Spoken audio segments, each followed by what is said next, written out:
Hi, this is Isaac Harper, and I want to welcome you to our series of time-saving tips for production. In this section, I want to talk about the power of using text fields inside your drawings. Let's face it, nobody likes to constantly have to keep an eye on every little change in your drawing and then have to go and update all the related text objects so that they reflect the changes. So I'm going to show you a great little tool that can be used in several different ways to automatically keep your drawings up to date. Fields can be used in text objects or by themselves. In this particular case, we're going to go ahead and go into the text command, and what I want to create a field that will allow me to be able to calculate the area of the square footage of this house. So what I'm going to do is I'm going to go into text.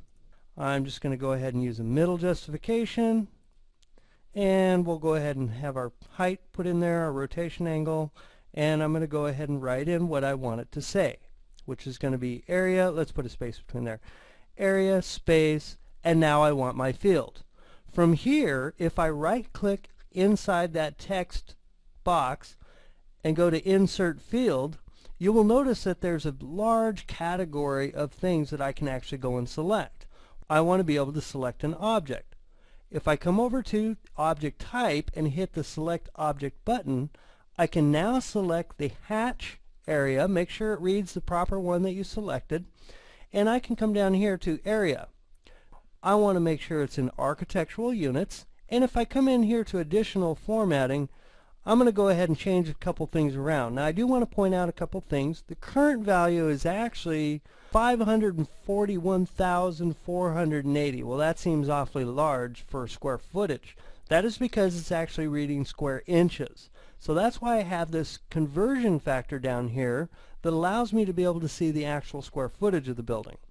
Now I can put in a prefix or a suffix. If I put the suffix in, I want to go ahead and say space so that it's not jammed up next to the text, and then I'm going to put in S period F period for square footage.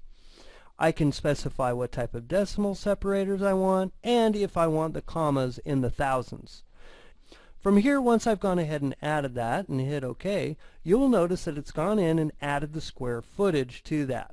Now, I don't want to necessarily get that accurate, so I'm going to go ahead and just slightly modify this. Field Edit. And it's going to allow me to come over here to precision, and let's just go to the nearest whole foot or inch. Now you can see that my area is 3,760 square feet. Now you'll notice there's a little gray area around the actual field itself, and with it being on top of that building it might be hard to see, so I'll move it over here. All fields by default will have a gray background. Now in no means does that background print. It's only to let you know that that text object is a field, so that way you don't go in and update it with regular text, so now it's not updating at all. If you don't want that gray area to display, you can go into your options, but I recommend that you leave it on. That way when somebody is looking at a drawing that doesn't have the gray field, they're not thinking it's just regular text and they go in and change it. So my recommendation is to go ahead and always leave that field background on. And that's located in your options dialog box under user preferences, display background fields. Now from here I'm going to go ahead and move it back into the position where I want it, and I want to show you something. Now from here what I'm going to do is I'm going to go ahead and stretch the square footage of this building out along that axis of the side of the building another 20 feet. Because I've stretched it, it has kind of had updated hatch pattern and put it in front. So let's go ahead and reverse that. If you've seen my subscription advantage pack, for those of you that are on a subscription, notice that you can very easily bring text to front, send hatches to back. Once again, it's updated.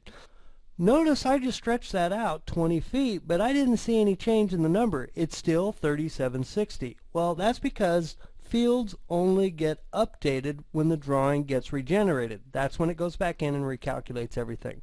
So if I type in regen, or RE, on the command line, you will notice immediately it has taken those changes and updated my number. Now I'm going to go in and show you how I can use the field command in a couple different ways on my property lines. What I'm going to do is I'm going to come over here to annotate, and this time I'm going to go ahead and use mtext. I'm just going to go ahead and just kind of pick 2 points for now. I can adjust those later. Now the trick is the way you set it up. Well, I'm going to go ahead and start off with a field, object, and I'm going to select this line, and I'm going to tell it that I want the length of that line, and I can come over here and specify if it's architectural, engineering, and once again it's precision. I'm just going to go feet and inches in engineering. Now once I've done that, I'm going to go ahead and go down 2 lines, and I'm going to insert another field. In this field I'm going to go ahead and select the same line again, but now what I'm going to do is I'm going to change it to be the angle. I want it to be surveyor's units, and set my precision of what I want my surveying units to be. I'm going to go ahead and select OK. We'll stretch this out just a little bit larger just to make sure it always reads. I also want to make sure that they're centered, so I'm going to change my justification to middle center. Once I've done that, I'm going to go ahead and close the text editor, and you'll notice that I'll be able to grip this, and I can move one to the other so it's right on the center of it. Let's go ahead and, using grips again, I'm going to rotate to match the angle of that line. Now the great part. Well, let's say that they've gone ahead and expanded the size of this lot. Once again, I'm going to use the stretch command, and I'm going to stretch this all the way over there. Now, we've noticed that the text doesn't line up with it because unfortunately in AutoCAD we can't anchor those objects to that line yet, but let me show you a real quick way that I can edit this. Once I grip it, I can click with OSnap, I can snap it to the midpoint, and then notice if I have my properties palette open, which I do, I can come down here to rotation angle, click the quick calculator, and there's a button here that says angle line defined by 2 points. Just pick the 2 points of the direction I want it to read and hit apply. That will automatically always rotate the text and match the angle of the line. Pretty cool trick, huh? Once again, our text has not been updated to read the correct length or angle, but once I regenerate the drawing, you will notice that now it's gone in and updated to 152'6", and our angle is also changed. The next thing I want to go ahead and show you is how to use some fields in other ways, and this time I'm going to go into a Paperspace environment to show you how I can use them with viewports. If you will notice, I have a little drawing of a firehouse here, and if I zoom down here you will see that somebody has put the scale of 1 to 100. That's not really a scale that as an architect I would want to use. I would probably want to use more like 1/8 inch equals a foot. Well, if I click in here and zoom in and out, notice it's not allowing me to zoom in and out, so it's a good thing that we see this because I do want to show you this. That viewport is locked, so if I select that, right click, display lock, no. Now if I go ahead and select inside here, notice I can zoom in and out. But regardless of what I've done, when I regenerate my drawing, it still says it's always that scale, and that's not correct. So what I'm going to do is I'm going to go in and I'm going to change this piece of text by simply just double clicking it and highlighting just the portion of where the scale actually is supposed to read and add a field. From here, once again, we're going to do Object, and I'm going to select the edge of the viewport. Viewport actually knows what scales there are. I have a custom scale as well as a standard scale. Let's go ahead and go with a custom scale because this will allow me to specify the way the unit I want it to read. So I'm going to say number of inches equal 1 foot 0 inches.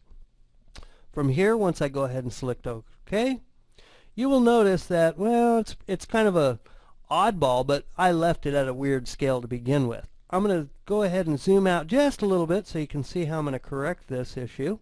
Once I select the edge of the viewport, notice that I can come over here and I can choose a scale that I want it to be. 1/8 inch equals a foot. Once it's been pushed to the 1/8 inch equals a foot, and now I come down here and take a look at the scale, regen, and now it reads 1/8 of an inch. If I were to change the scale of the viewport again, 3/32 of an inch. Notice it's zoomed out, regenerate the drawing, it updates the scale. So my scales are always going to be in sync with what my viewports are. The next thing I want to go ahead and cover is how to use custom fields.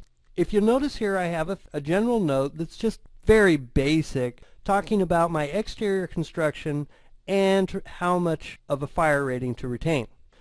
The construction may depend on several things: loan amounts, fire ratings, whatever it may be. So what I can do is I can actually create custom fields to allow me to update this information. Now, in order to do a custom field, first of all, you want to create the custom field that you can assign your text to. The way you can do that is you come over here to your menu browser, come down to Drawing Utilities, and you will notice that there's an option called Drawing Properties. When your Drawing Properties pops up, realize that there's several different things that you can extract, but I'm more concerned about the custom field area. What I want to do is I want to go ahead and add some new fields.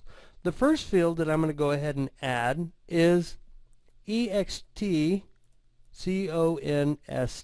for exterior construction. The value that I'm going to go ahead and put in for this field is going to be 2x6 wood framing. And I'm going to go ahead and apply that. Let's go ahead and add another one, fire rating.